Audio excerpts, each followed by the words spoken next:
And if those most vulnerable need anything, 13 77 88 is a number you can call, or else if you have access, you can get onto our website, nsw.gov.au.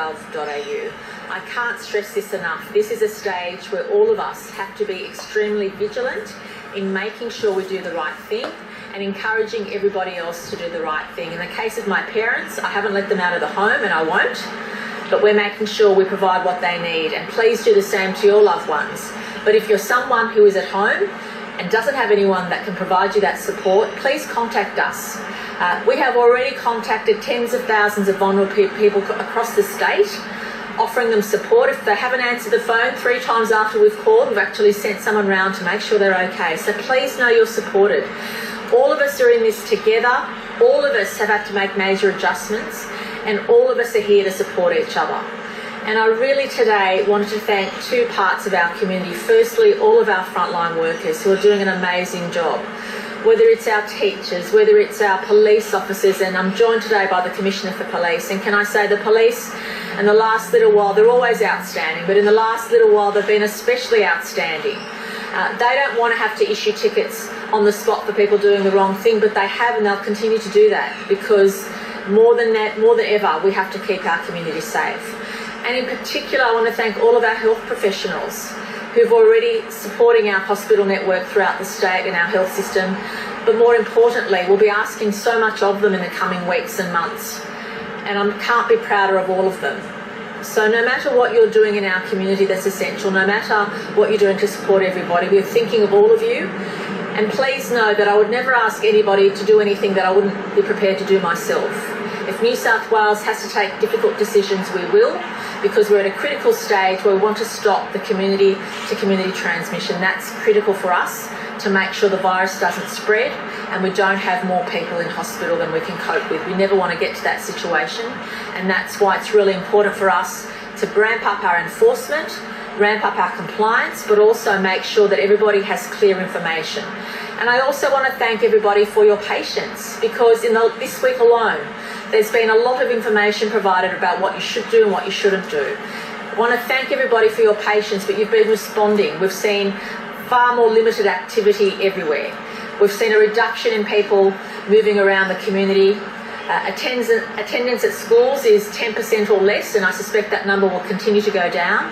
So wherever you look, we are seeing people do the right thing, taking our messages, and I just want to thank everybody for your patience, and especially for those whose businesses have been so disrupted that they're now no longer in a job. But I also want to make this plea to everybody. All of us are doing our best, and I want to thank people in the business community who are supporting our efforts, people in community organisations who've stepped up, organisations that are working with us to make sure we keep people safe, and all of our workers who are keeping things going for all of us who need that, and I can't thank them enough. But really, it's up to all of us now to come together to do our part and to really deal with the disease at this critical stage, because if we keep it contained as much as we can at this stage, we are better off in the next few weeks and months, and I can't stress that enough.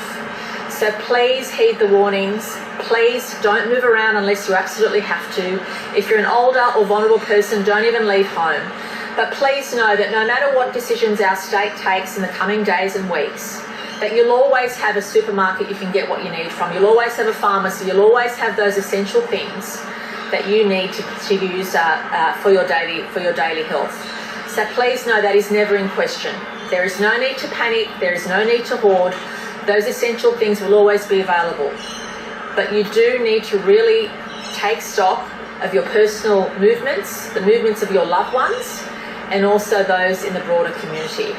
I'll ask the Chief Medical Officer to give an update today. Then I will ask the Police Commissioner to give us an update on the wonderful work the police are doing to keep people safe. And also then I'll answer your questions, but can I please ask you to answer questions one at a time so I can get clear messages to the community? It's really important for them to hear what I have to say. Thank you very much. Thank you, Premier. So as our total today is 1,405 cases, 877 of those cases are overseas acquired and 278 are locally acquired, but they're a contact of a confirmed case or part of a known cluster. The locally acquired with contact not identified is 145, and that has increased. And as the Premier said, that is the group that most concerns us because it represents community transmission without an unknown source. We currently have 134 people receiving care. Pleasingly, 62 of those people are receiving hospital in the home.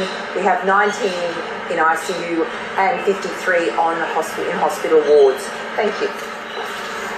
Good morning. Thanks, Premier. Thanks, Dr. Chant.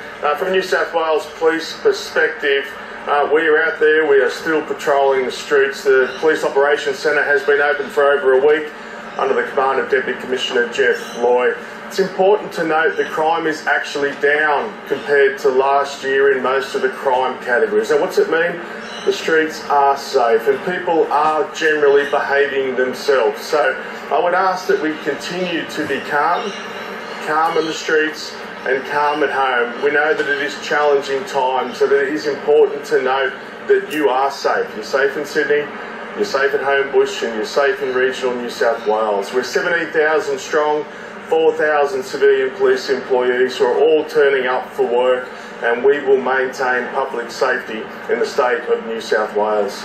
Now, 2 days ago, the Health Minister gave the Commissioner additional powers around a $1,000 on-the-spot fine and a $5,000 on-the-spot fine. I gave a clear warning that the time for cautioning people over not adhering to self-isolation was over.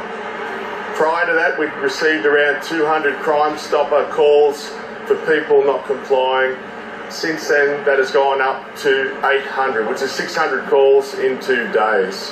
Yesterday, we issued a $1,000 fine to a 65-year-old lady from Lake Macquarie.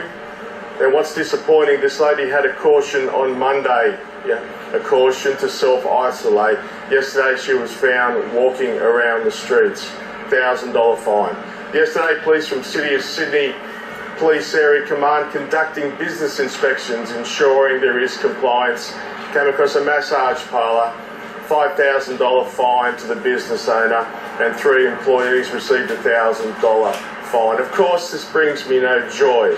But whilst we are safe and whilst people are behaving well, we have to listen to the messaging from the Premier, from the Chief Medical Officer, if we're going to get through this and minimise the loss of life. So be sure the police will continue to turn up, will continue to protect you, but you need to listen to the messaging. And if you don't, you will get a $1,000 fine or a $5,000 fine. Thank you.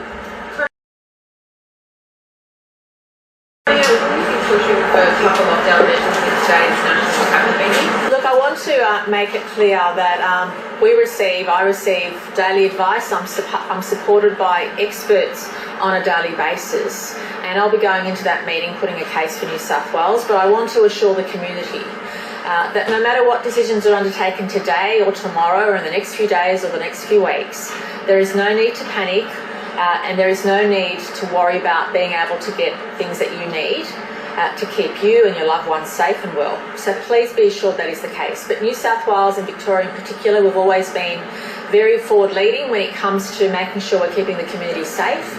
We've always been very forward-leaning in what we think should happen, and that continues. And you understand that we're the 2 largest states, but I also appreciate other premiers around Australia have similar views affecting their own jurisdiction. So I will continue to put a strong case for New South Wales, as I do at every meeting. I'm very pleased with the decisions we've taken to this point in time. I think the decisions we've taken in New South Wales have sometimes been a bit different elsewhere. But I'm very pleased that we've taken those decisions because we're able to an extent control's the wrong word because you can't control a virus, it's so virulent. But we've been able to contain the number of people that are very sick to a low number, and that's what we need to keep doing. But as the number of cases increases and the number of people getting it from community members as opposed to people who've come from overseas, that tells us we're starting to see that increasing of the spread from unknown sources, and that's why we're stepping up the compliance, we're stepping up the advice we're giving people. You shouldn't really be leaving your home and moving around the community unless you have to, unless you have an essential job or unless you have an essential thing you need to do. And that's a really strong message I want to send to everybody. We're going to leave Gladys Berejiklian there. She'll be joining other leaders for the National Cabinet meeting.